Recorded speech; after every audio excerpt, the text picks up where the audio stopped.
This is the Afri-Soul Marketplace.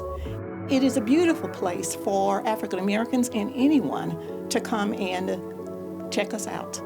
We have 13 different African American businesses here, and clothing designers, an esthetician, massage therapist, photo studio, podcast room, jewelry. We have art from Africa, masks, lots of other things and items here for you, as well as the bookstore. We also have a co-work space for those of you who want to do business downtown, have your own spot, and a unity room where you can come and have your workshops. We hope that you come down here. We're right across from the light rail on 12th Street in Washington. Come on down, enjoy. It's the ultimate Buy Black experience. Thank you.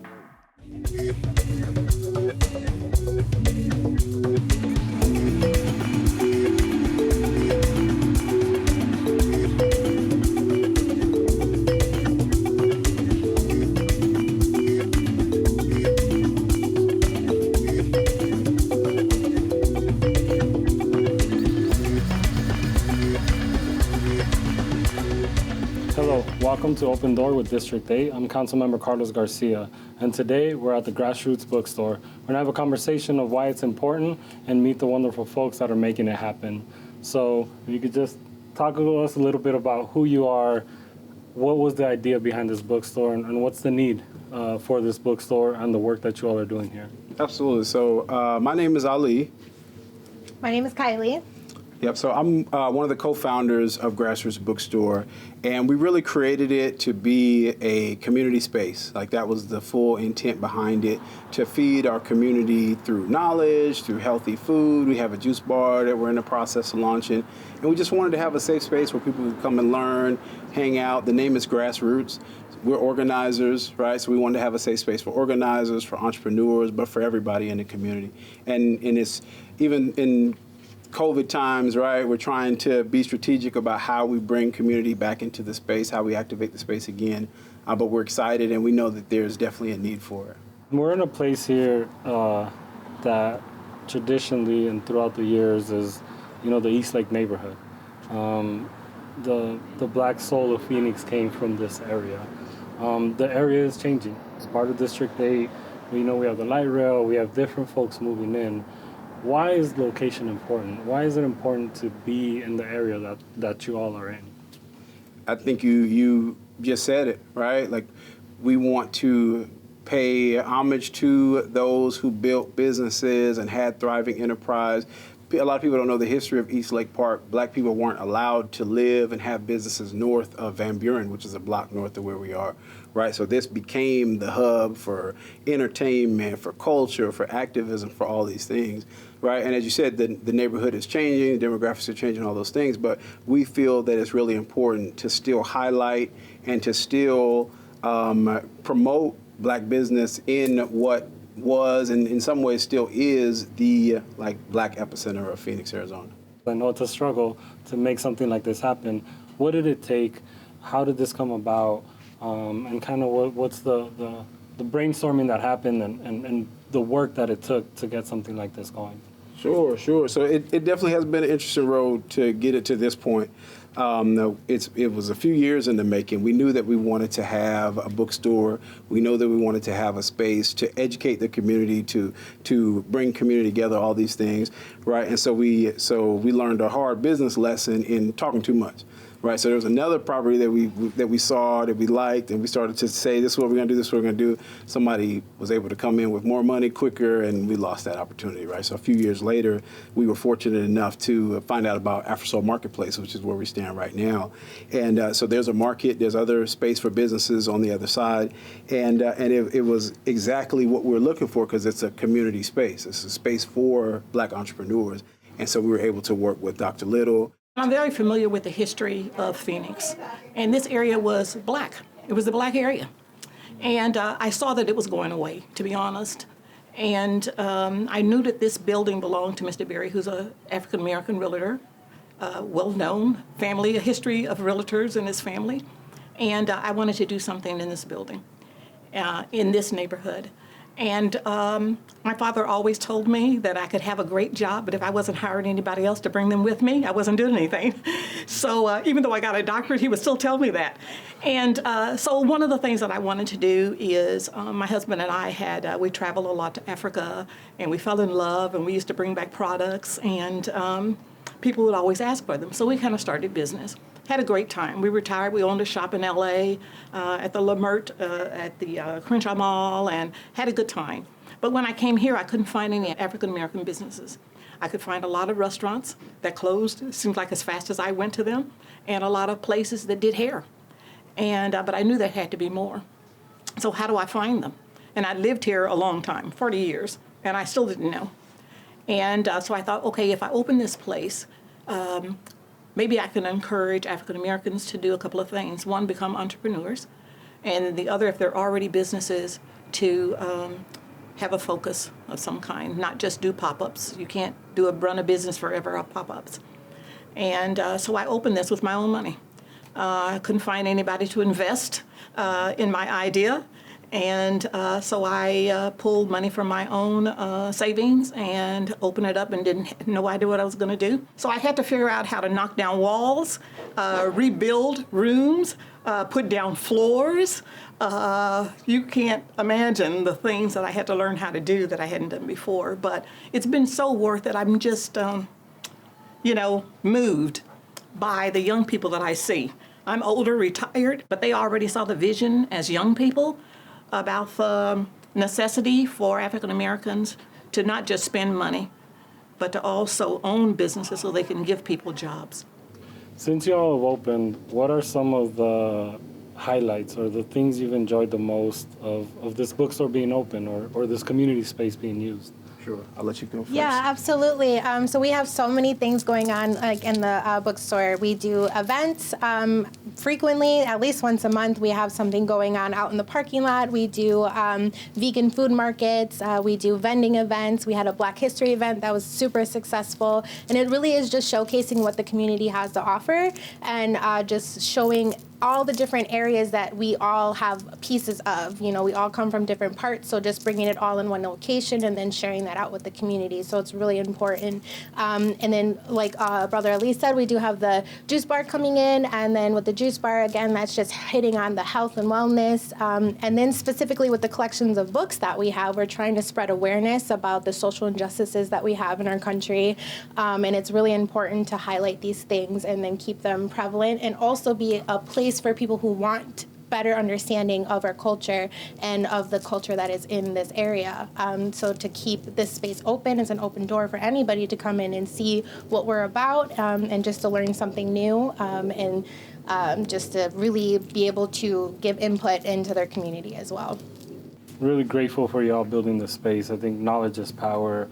Can you speak to some of the subject matter of these books and why it's relevant in what's happening in the country and in society today? Definitely, and that's been one of the highlights of having this opportunity, right, and this space.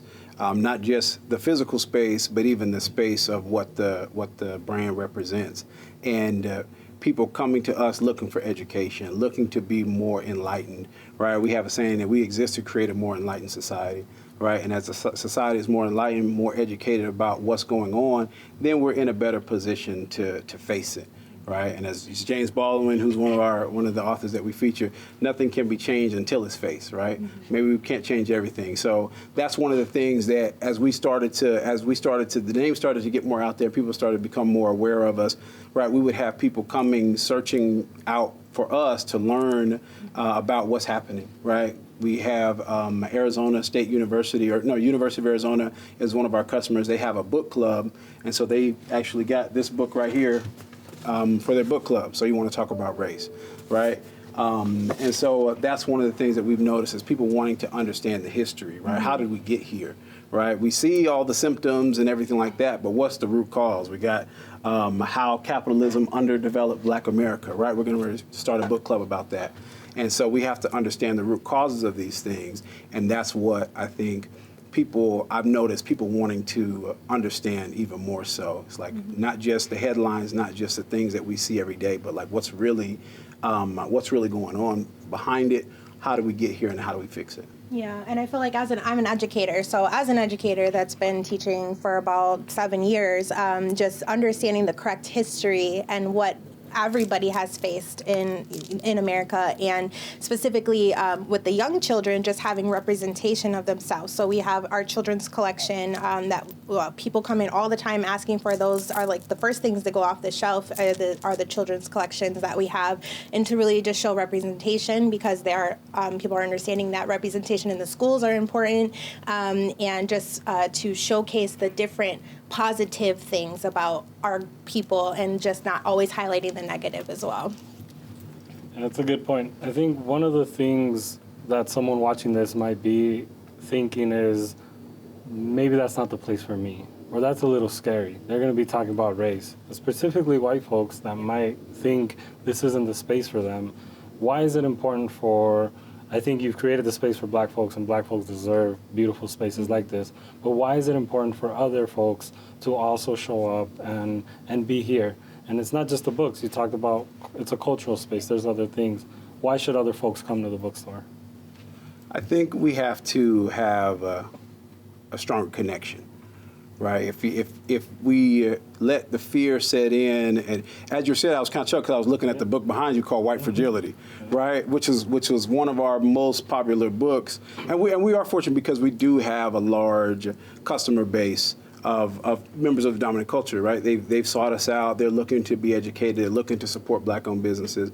So we have started to see it. But to your point, I'm sure there's still a large amount of people who are afraid or who are, oblivious or whatever the case may be. And so I think it gets back to, right, what is it that we want to change? Do we want to change, right? Because if someone doesn't want to change or doesn't want to see change, right, and me personally, I'm not extremely optimistic that everybody wants change, right? It's up to Sinclair said, you can't force somebody to, change something when it's their way of living, right? So if they're benefiting from the status quo, there may not be a lot of motivation to change it. But for those who do want to see change, right, it may take some uncomfortable conversations, and we're welcome to have those. Like we have people coming here, they ask for good books to read, they come to the library, right? We have a community library here. So we're, open to that, right? And that's one of the reasons why we're here. But it does take that kind of stepping out of your comfort zone, if you will. We all want to have a better understanding of each other, and I think this is a great place to just talk about concerns, or talk about those things that you are afraid of, or just the things that people just don't even necessarily want to address. And I'm biracial, so I'm white and black, so I have both sides, right? What we went through last year in 2020, I had to educate my white side of the family on what is really going on, and do you really understand what is really going on, and how are you soaking it in, and are you willing to listen and to be receptive to the concerns and to just the social injustices that's obviously been there for years for all people of color, and but to also understand that not every person of color is upset or mad at every white person, because I think that's the key thing that, when we see on social media that it's a black this, a white this, and this and that, but at the end of the day, we're all people, and, really just addressing that we all need to be able to have a comfortable place where we could just be ourselves and be able to just showcase, who we are as a people, and then that everything is good. We just want equality. And in 2021, I had 2 young children, so does Brother Ali. Why do we still have to argue for this? And just to understand, here is an open space, and, we can address problems that people might not want to talk about out in person, just here as a collective, and really just start understanding people a lot better.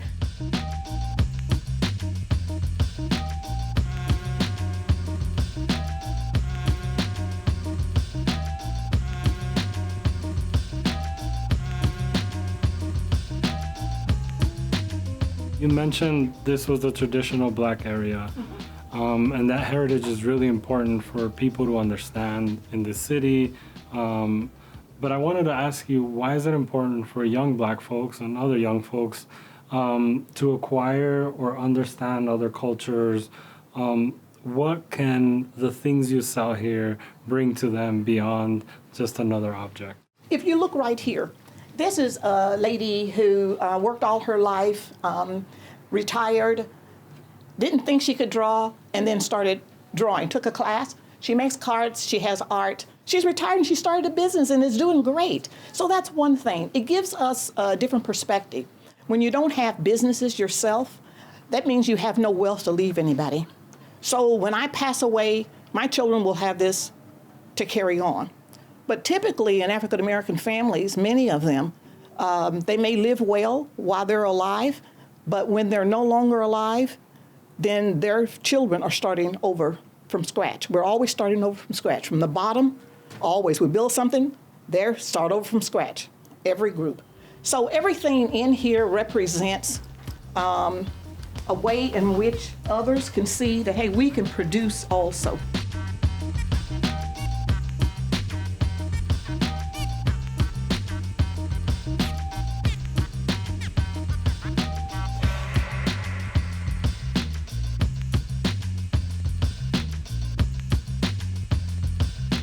Right when we were getting ready to really, have our coming out party and welcome everybody in and show the co-working space and show the meeting space and show all these different things, COVID hit. And so we were shut down from March of last year until November.